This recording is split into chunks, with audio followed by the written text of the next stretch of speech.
মুখ্যমন্ত্রী মমতা বন্দ্যোপাধ্যায়কে নিয়ে অসংসদীয় মন্তব্যের জন্য দুঃখ প্রকাশ করলেন বিজেপি নেতা দিলীপ ঘোষ। বুধবার প্রাতঃভ্রমণে বের হন বর্ধমান দুর্গাপুর লোকসভা কেন্দ্রের বিজেপি প্রার্থী দিলীপ ঘোষ। সেই দিন তিনি সেখানে কি জানিয়েছেন শোনাবো।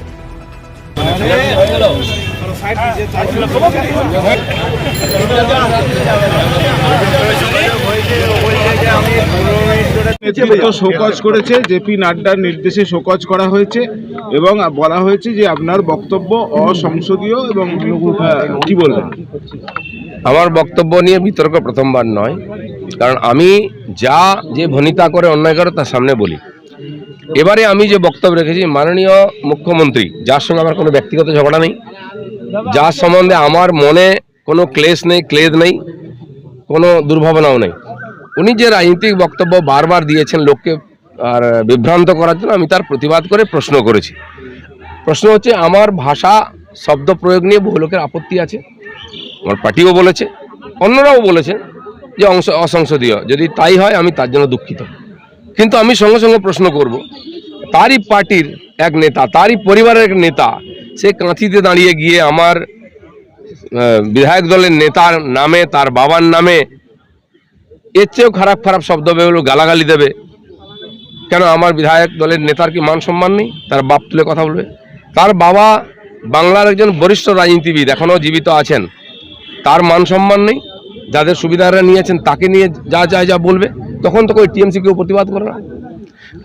কেন তাকে করা হয় না, পার্টি থেকে স্টেটমেন্ট দেওয়া হয় না কেন? সেজন্য রাজনৈতিক বক্তব্য আমি রেখেছি।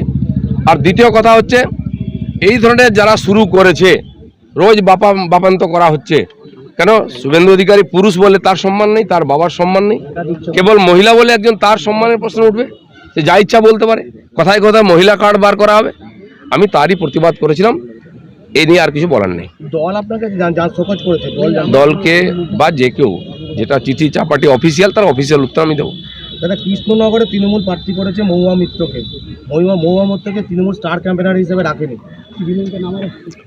দেখুন, এটা ওদের পার্টির ব্যাপার। আর প্রার্থী পাওয়া যাচ্ছে না বলে দাগি প্রার্থী সব নিয়ে আসতে হচ্ছে, না পেলে বিহার থেকে খুঁজতে গুজরাট পর্যন্ত যেতে হচ্ছে। টিএমসির সমস্যা, তারা দিয়েছে, পাবলিক ডিসিশন নেবে কাকে করা উচিত।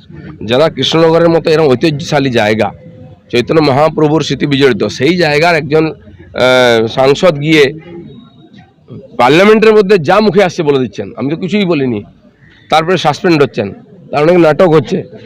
সেই রকম ব্যক্তিকে তারা কি ভোট দেবেন? আমরা রাজ পরিবারের একজন বধূকে, রাজমাতাকে নিয়ে এসে তার সামনে রেখেছি। ওখানকার মানুষের দায়িত্ব, তারা কৃষ্টি সংস্কৃতি বাঁচিয়ে যাকে ভোট দেবেন, নাকি এই ধরনের যে আজকাল রাজনীতি চলছে তার সঙ্গে থাকে। লোকসভা টিকিট না পেয়ে বিজেপি নেতার উদ্যোগে ক্ষুব্ধ, কি বলবেন?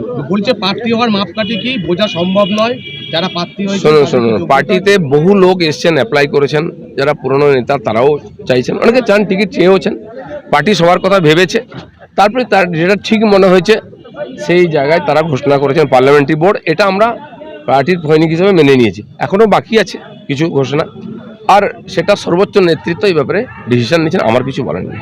দাদা, মাদক কারবারি অভিযোগে তৃণমূলের আক্রমণের পর দলেরই বিক্ষোভের মুখে বারাসাতে বিজেপি প্রার্থী। দেখুন, সব জায়গায় কিছু ক্ষোভ বিক্ষোভ থাকে পার্টির মধ্যে। আপনারা দেখেছেন বসিরহাটের যিনি প্রার্থী হয়েছেন, সন্দেশখালীর লড়াইয়ের মুখ তিনি, সেখানকার লোকেরাই তার বিরোধিতা করছিল প্লাকার্ড নিয়ে। তারপরে তারাই বলছে জিন্দাবাদ, বিজেপিকে ভোট দেবো। তো রাজনীতিতে অনেক খেলা চলে, কেন হয়েছে কী হয়েছে সেটা ওখানকার লোক বলতে পারবে। আমি স্বপনকে চিনি, সে আমাদের পার্টির লড়াকু কার্যকর্তা, সে জিতে এসছে, তাকে পার্টি মুভ করেছে, বাকিটা পার্টির নেতারা দেখবেন। চন্দ্রনাথ সিংহকে ইডি ডেকে পাঠিয়েছে, আজ যাবেন প্রতিনিধি, জানিয়েছেন। ডাকাডাকি চলছে, চলতেই থাকবে। বলুন। সিবিআই বিরুদ্ধে কৃষ্ণনগরে মুখ্যমন্ত্রী ক্যাম্পেইন শুরু করছে 31 মার্চ।